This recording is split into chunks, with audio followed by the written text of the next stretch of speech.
Hello WhatsApp guys, কেমন আছো তোমরা সকলে? আশা করছি তোমরা সকলে ভালো আছো। আমি চলে আসলাম আরো একটা স্কেটিং টিপস ভিডিও নিয়ে। টাইটেল আর থাম্বনেল দেখে তো তোমরা বুঝেই গেছো আজকে আমি কি শেখাতে চলেছি। তাও আমি তোমাদের সুবিধার্থে বলে দিচ্ছি, আজকে আমি তোমাদের শেখাবো পাওয়ার স্লাইড। ভিডিওর শুরুতে তোমাদের বলে দিচ্ছি, এটা করার সময় তোমরা অবশ্যই সেফটি গার্ড ব্যবহার করবা। তো বেশি ব্যাকপ্যাক না করে শুরু করা যাক আজকের ভিডিও। তো প্রথমে তোমাদের পায়ের একটা মুভমেন্ট রাখতে হবে, তো সেই মুভমেন্টটা আমি দেখাই দিচ্ছি। তো মুভমেন্টটা হলো তোমরা যে পাতে পাওয়ার স্লাইড মারবা তার বিপরীত পাটাকে উল্টো দিকে ঘুরে দিবা আর অন্য পাটাকে এরকম একটা পজিশনে আনবা। তো তোমাদের পায়ের মুভমেন্টটা থাকতে হবে এরকম যেভাবে আমি দেখাই দিচ্ছি। তো প্রথমে তোমরা পাটাকে উঠিয়ে উঠে এইভাবে প্র্যাকটিস করবা। প্রথমে তোমরা দেখো আমি কিভাবে করি, ভালো করে দেখে তারপরে তোমরা প্র্যাকটিস করো। আশা করি এটা অনেক সহজেই করতে পারবা।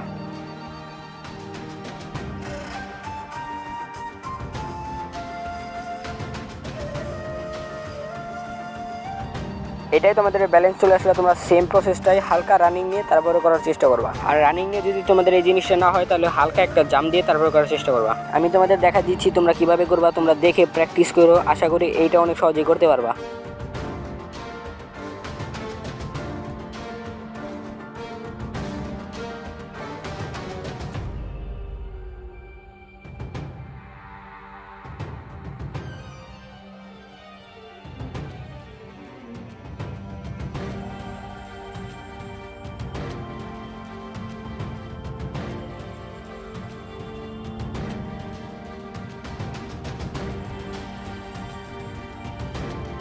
এটাই তোমাদের ব্যালেন্স চলে আসলে তোমরা সেম প্রসেসটাই পাটাকে না উঠিয়ে স্লাইড করে দেওয়ার চেষ্টা করবা। প্রথমে তো তোমরা পাটাকে উঠিয়ে উঠিয়ে রাখতে, তো পাটাকে না উঠিয়ে এবার পাটাকে স্লাইড করে দেওয়ার চেষ্টা করবা। আর একটা কথা, পাওয়ার স্লাইড মারার সময় তোমাদের পাটাকে যতটা পারো বাঁকায় রাখার চেষ্টা করবা। বাঁকায় না রাখলে কি হবে, তোমরা যখন পাওয়ার স্লাইড মারবা তোমাদের পাটা স্লাইড খাবে না, যার জন্য তোমরা পড়ে যাবা। এর জন্য বলি পাটাকে বাঁকিয়ে রাখবা বা কাট করে রাখবা। আর একটু আগে আমি যা বলতেছিলাম, তোমাদের পাটাকে না উঠিয়ে পাটাকে স্লাইড করে রাখার প্র্যাকটিস করবা। তো তোমরা দেখো আমি কিভাবে করি, দেখে প্র্যাকটিস করো। আশা করি এটা অনেক সহজে করতে পারবা।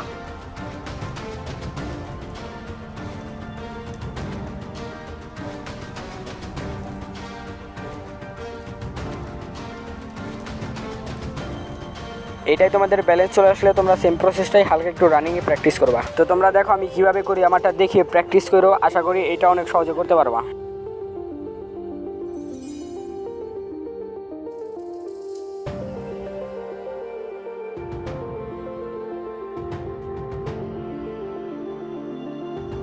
তো তোমাদের ফাইনাল টিপসটা হলো তোমরা তোমাদের মতন রানিং উঠিয়ে তারপরে এই পাওয়ার স্লাইডটা প্র্যাকটিস করবা। আর প্র্যাকটিস করার সময় তোমরা অবশ্যই সেফটি গার্ড ব্যবহার করবা। আমি যেভাবে বলে দিলাম সেইভাবে প্র্যাকটিস করো। আশা করি অনেক সহজেই তোমরা এটা শিখতে পারবা।